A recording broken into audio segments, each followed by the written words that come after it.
À la une ce soir, plus de 100 millions récoltés dans la nuit de ce samedi au dimanche. C'était à la faveur d'un téléthon de soutien aux Aigles du Mali. Objectif, leur permettre de voler plus haut à la CAN Côte d'Ivoire 2023. Les détails de la soirée diffusés intégralement sur ORTM 1 à suivre dès l'entame de cette édition.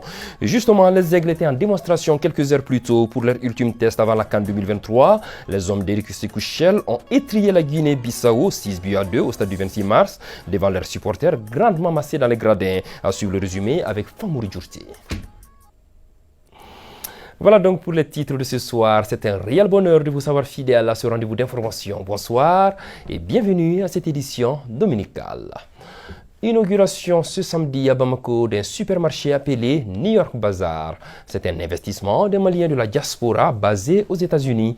Le magasin est approvisionné par des produits américains, européens et maliens. Kassim Diallo. Le développement du Mali passe par la volonté et l'engagement des Maliens de l'intérieur comme de l'extérieur, et cela à travers des investissements structurants et durables. C'est dans cet esprit qu'un Malien de la diaspora des États-Unis veut apporter sa pierre à la construction de l'édifice national. Domaine choisi, les supermarchés. Nom de baptême, New York Bazaar. J'encourage les autres Maliens de l'extérieur de venir s'investir dans les pays comme je viens de le faire, comme d'autres ont déjà fait. Et vraiment, le pays a besoin de nous. Et on demande aussi l'assistance de notre gouvernement pour nous assister à s'investir encore et qui nous facilite l'implantation dans les pays. Et c'est très important. New York Bazaar, en plein cœur de Bamako, dans le quartier Missira, offre l'occasion aux Maliens d'avoir les produits américains sur place à des prix accessibles. Une aubaine pour les amoureux de la qualité. Je vois de belles produits ici, c'est de la qualité. Je vois aussi que les prix sont vraiment abordables. Et vraiment, je souhaite bonne chance à notre frère, M. Diakité. Il est encouragé, voilà, si tout le monde faisait comme lui. Il est vrai que le Mali va tirer bénéfice.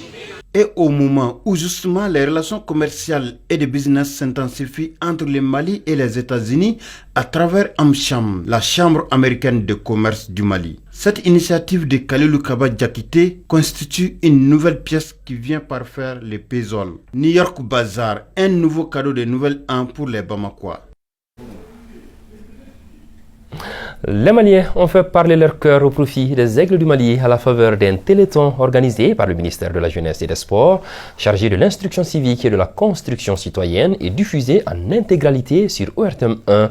Environ 100 millions ont été récoltés au cours de cette soirée. Une soirée qui a regroupé les autorités de la transition, les entrepreneurs, les artistes, entre autres. Mariam Sissoko, qui a suivi pour ORTM 2, revient sur quelques temps forts. Ils sont venus en grand nombre, dirigeants sporteurs, membres du gouvernement, pour témoigner leur solidarité envers les Aigles du Mali. Au-delà du public présent, les téléspectateurs ont aussi été mobilisés pour la même cause. Ainsi, pendant toute la soirée, différents services à personnalité et simples citoyens ont tenu à apporter leur soutien à l'équipe du Mali. Chacun, selon son niveau, a mis la main dans la poche pour aider financièrement nos ambassadeurs à ce rendez-vous continental. Je suis tellement émue. Juste dire, je suis fière d'être malienne. Nous remercions les autorités de la transition d'accompagner cette initiative qui est de faire pousser les aigles pour la Coupe d'Afrique des Nations. La mobilisation, la solidarité, elle est vraiment malienne. La générosité, elle est malienne. Et nous espérons vraiment la chanson qui le dit si bien, Nizena Kupu Malitado. On note par ailleurs des dons en nature et des remises symboliques. Ainsi, dans un élan de solidarité, les Maliens de tous bords ont montré que ce téléthon, au-delà de la collecte des fonds, est bien un coup d'envoi de la mobilisation générale autour des Aigles. Les Maliens de la diaspora, comme à leur habitude, ne sont pas restés en marge. Les Maliens vivant en Côte d'Ivoire sont déjà dans la mouvance pour y réserver un accueil et un séjour digne du nom à nos footballeurs. Les Maliens ont répondu quand on sait la situation actuelle du pays. C'est vrai, bon, les gens aussi à un moment avaient des doutes, mais ils ont vu que l'équipe a marqué 6 buts. Donc c'est l'équipe qui doit être accompagnée. Pour dire aux supporters qu'aujourd'hui on a compris que le peuple soutient l'équipe nationale du Mali. C'est aussi aux joueurs maintenant de mouiller les maillots. Donc on va en Côte d'Ivoire C'est notre pays aussi, la Côte d'Ivoire. Il faut qu'on va avec l'esprit de fair play. Je salue toute l'équipe de l'ORTEM par rapport à la mobilisation de ce téléthon qui est salutaire parce qu'aujourd'hui, le Mali a besoin de tous les Maliens pour une cause bien déterminée qui est le sport. À travers le sport, il y a la cohésion sociale, il y a l'épanouissement. Le président de la transition, son Excellence le colonel Assimi Goïta, a dit si j'échoue, c'est toute la jeunesse malienne qui échoue. Donc on doit s'inspirer de ça pour accompagner les aigles du Mali pour qu'ils puissent nous amener cette coupe. Je suis fier d'être là ce soir pour partager ce téléthon avec le ministre du Sport, de l'ORTM et puis avec les autres membres. Et puis je félicite aussi tous ceux qui ont participé à cette téléthon-là. Vraiment, que le bon Dieu vous bénisse. Des prestations d'artistes et des sketchs de sensibilisation par rapport au fair play ont agrémenté la soirée. Rappelons que les Aigles du Mali seront basés à Korogo en phase de poule avec comme adversaires l'Afrique du Sud, la Tunisie et la Namibie.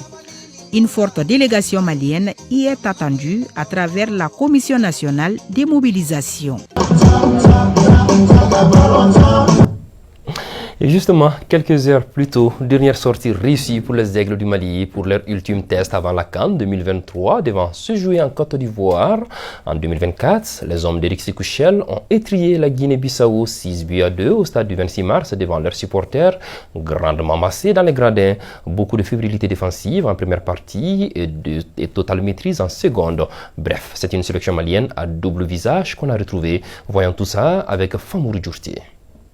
Les Aigles du Mali se sont imposés par 6-2 face aux Djurtus de Guinée-Bissau. C'était ce samedi au stade du 26 mars, un match amical de préparation pour la CAN 2023. Les nôtres entament bien la partie en marquant 2 buts dès le premier quart d'heure. Youssoufou Niakhaté, 6e minute, servi par Lassana Koulibaly. Ensuite, le passeur se transforme en buteur à la 15e minute. Alors qu'on s'attend à une soirée tranquille pour eux, les hommes d'Éric Sékou-Chel déchantent lorsque Mama Baldé réduit le score pour les Djurtus en profitant d'une erreur défensive, 37e minute. Puis, Boubacar Kiki Kouyaté sort dans la foulée sur blessure, remplacé par Sikou Niakhaté. Après un bon travail d'Yves Bissouma, Kamuru Doumbia redonne 2 buts d'avance aux siens, 3-1 40e minute. Mais Carlos Mané lui répond aussitôt à la 42e minute. 3-2 pour le Mali à la pause. Le second acte se révèle en revanche totalement en faveur des Aigles. Sikou Niakhaté marque d'abord sur un service de Néné Dorgelès 68e minute pour le 4-2. Puis, Falaye Sako inscrit le 5e but du Mali, 10 minutes après le 4e. Lassine Sinayo, sur une nouvelle passe décisive de Néné Dorgelès, 85e minute, parachève le festival offensif des Aigles du Mali. 6-2, score final. On doit finir à 6-0 et pas à 6-2. Donc on a pris 2 buts. Ça serait évitable. C'est pas 2 buts qu'on prend. Il y a un joueur qui a dribblé tout le monde et met une frappe à 30 mètres en pleine lunette. Là, on la casquette et on dit bravo. Là, non, c'est 2 buts évitables. Donc voilà, c'est pour ça que j'ai dit très mauvaise chose parce qu'il y a 2 buts. Voilà. Et comme c'est entre guillemets un petit peu récurrent, Centrafrique, on a eu la même. Donc voilà, c'est juste je dis ça. Après, encore une fois, je vais répéter. Comme ça, il n'y aura pas d'interprétation au niveau de mes joueurs et de nous. Je suis quand même très satisfait de la victoire à Bamako avant la compétition.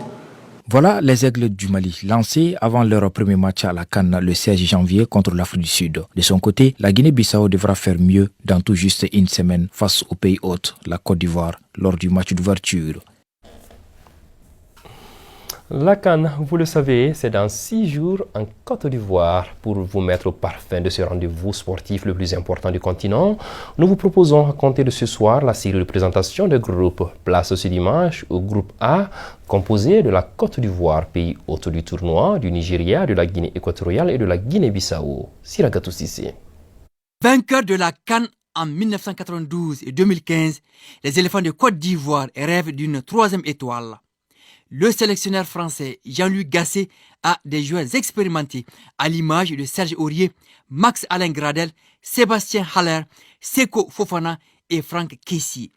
La Côte d'Ivoire, 8e de finaliste en 2021, a à cœur de se faire pardonner.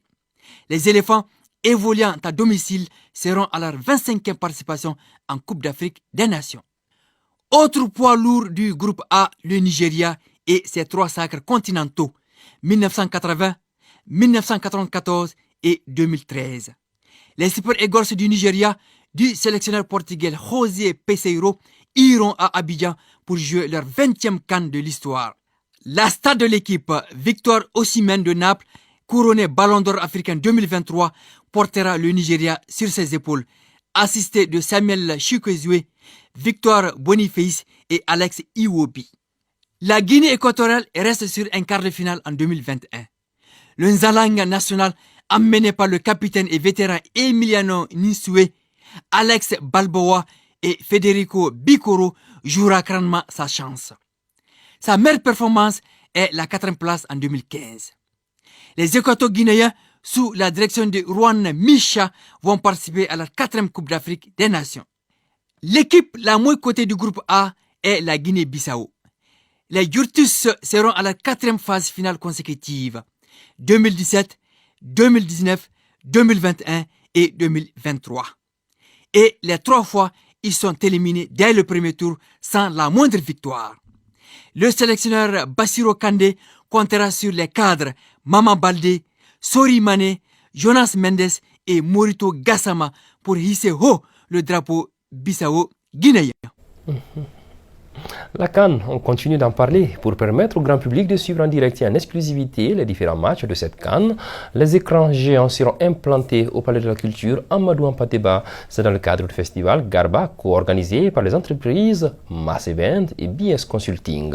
L'annonce a été faite cette semaine au cours d'une conférence de presse initiée pour la circonstance.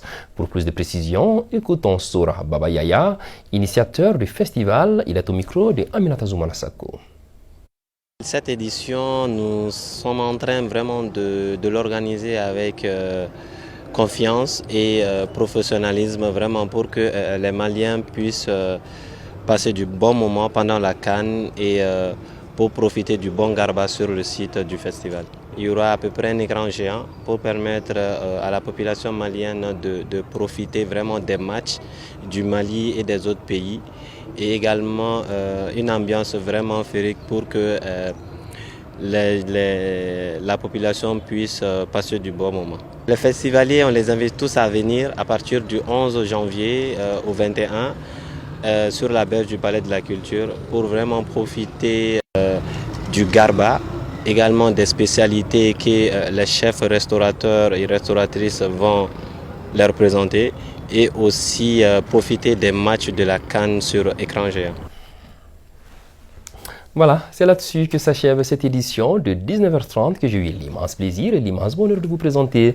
Demain, une nouvelle semaine de travail débute. Je vous souhaite de l'entamer avec plein d'énergie et surtout avec la ferme envie de jouer votre partition dans la marche du Mali vers sa grandeur. Gardez vos positions. Le journal Bamana, c'est tout de suite avec Daouda Koné. Que la paix et la bénédiction d'Allah soient sur le Mali.